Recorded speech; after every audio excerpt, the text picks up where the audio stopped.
नमस्कार मंडळी, dimples kitchen मध्ये तुमचे खूप खूप स्वागत आहे। गरमागरम कुरकुरीत कांदा भाजी कोणाला नाही आवडत। कांदा भाजीचे नाव जरी घेतले तरी तोंडाला पाणी सुटते आणि पावसाळ्यात गरमागरम चहा सोबत कांदा भाजी खाण्याचा आनंद काही वेगळाच असतो। तर आज आपण हीच कुरकुरीत कांदा भाजी कशी करायची ते बघणार आहोत।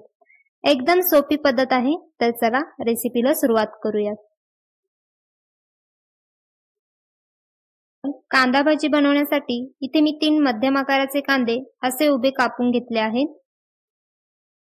त्यानंतर यात थोडे मीठ घालून असे चांगले मिक्स करून चोळून घ्यायचे आहे, जेणेकरून सगळा कांदा अशा पद्धतीने मोकळा होतो आणि कांद्याला पाणी सुटते।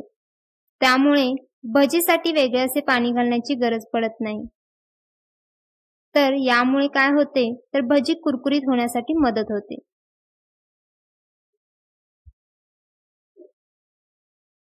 छान असे मिक्स करून झाल्यानंतर आता हे झाकून असे 7 ते 8 मिनिटांसाठी ठेवून देऊ।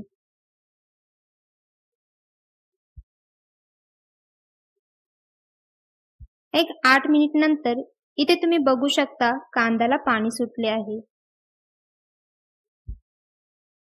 आता यामध्ये आपण 1 चमचा तांदळाचे पीठ, 1 चमचा लाल तिखट, थोडीशी हळद, त्यासोबत ओवा, चिमूटभर सोडा घातला आहे आणि चवीनुसार मीठ घालून घ्यायचे आहे। मीठ आधीही घातले आहे, त्यामुळे आता थोडेसे चवीनुसार मीठ घालायचे आहे। आता यामध्ये लागेल तसे बेसन पीठ घालून चांगले मिक्स करून घ्यायचे आहे।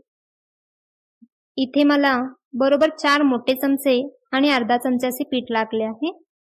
इथे मी पाणी अजिबात घातले नाही आहे, कांद्याला जे पाणी सुटेल त्यामध्येच हे पीठ तयार केले आहे।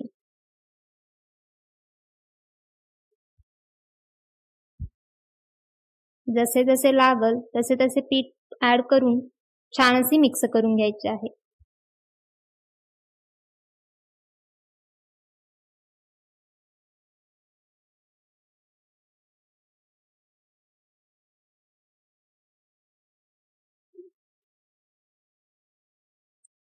अशा पद्धतीने भजीसाठी लागणारे पीठ तयार आहे।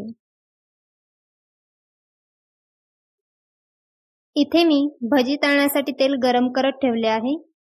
तेल गरम झाले की 1 चमचा कडकडीत तेलाचे मोहन या पिठावर घालून घ्यायचे आहे आणि छान असे मिक्स करून घ्यायचे आहे।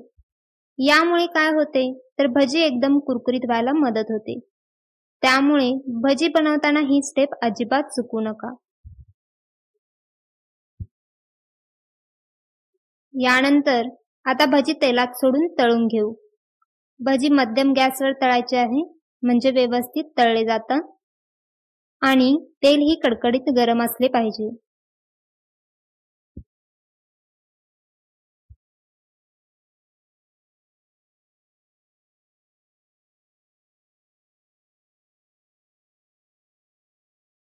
अशा पद्धतीने दोन्ही बाजूंनी भजी छान अशा तळून घ्यायच्या आहेत।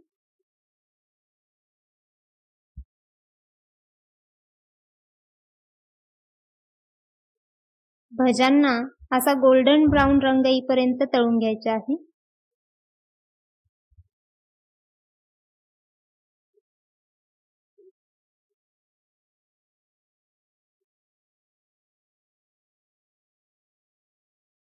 त्या पद्धतीने आपल्या कुरकुरीत भजी तयार आहेत। आता उरलेल्या पिठाचे ही भजी मी अशाच पद्धतीने तळून घेत आहे।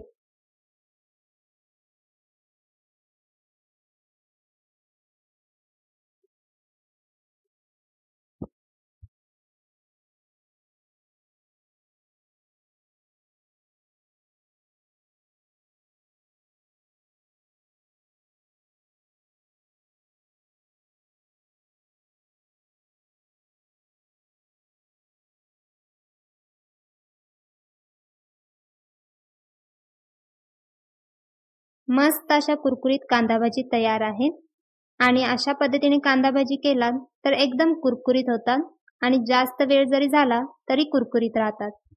त्यामुळे कांदा भाजी करताना अशा पद्धतीने नक्की करून बघा आणि अशाच नवीन रेसिपी पाहण्यास चॅनलला नक्की सबस्क्राइब करा आणि रेसिपी आवडल्यास शेअर आणि लाईक ही करा।